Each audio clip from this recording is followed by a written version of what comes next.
የቅርብ ጓደኛው ሚስጥሩን አውጥታ መላው ትምህርት ቤት ሲያሾፍበትና ሲያሳድደው ጃክ ከፍተኛ ውርደትና ድንጋጤ ተሰማው። በዚያች ቅጽበት የደረሰበት ስለ ልቦናዊ ስብራት ወሰን አልነበረውም።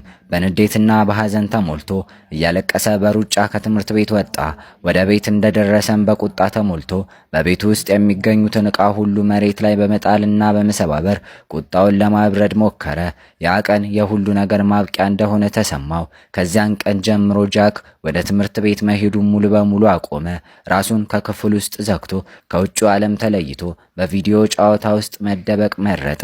የክፍል ጓደኞቹም ስልክ ቁጥር ከስልኩ ላይ በመሰረዝ ሁሉንም ግንኙነት አቋረጠ። ለጃክ የአእምሮ ደህንነት በመስጋት ወላጆቹ ወደ ሆስፒታል ሊወስዱት ወሰኑ። ሆስፒታሉ እንደደረሱ ግን የዶክተሩ ንግግር ጃክን ከነበረበት ድንጋጤ በላይ በሌላ አስደንጋጭ እውነታ ውስጥ ጣለው።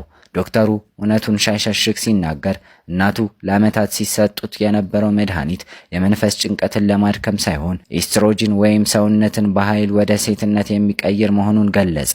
ይህንን ሲሰማ ጃክ በጣም ተበሳጨ።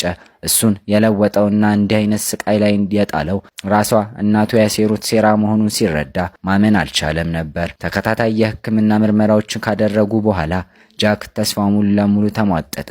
እናቱን እና አባቱን እየጮኸ ለምን እኔ ሳላውቅ እንዲያለውን የቀዶ ጥገና ፈጸማችሁብኝ ብሎ ጠየቃቸው። ወላጆቹ ይህንን ያደረጉት ካንሰር እንዳይዘው በመስጋትና ሕይወቱን ለማዳን እንደሆነ ቢነግሩትም ጃክ ግን አመኔታው ተሰብሮ ነበር።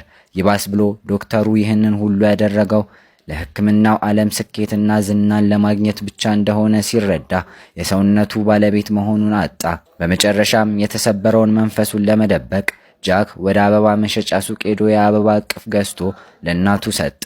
ወላጆቹ ይህንን ሲያዩ ጃክ ተለውጦ ሁኔታውን ተቀብሏል ብለው አሰቡ፣ ተደሰቱም። ነገር ግን ይህ የጃክ የመጨረሻ ስንብት ነበር። ጃክ ወደ ክፍሉ ገብቶ በሩን በቁልፍ ዘጋው። የጠላውንና እሱን የለወጠውን ዓለም ነጭ ቀሚስ ለብሶ ለዘላለም ለቆ ሄደ።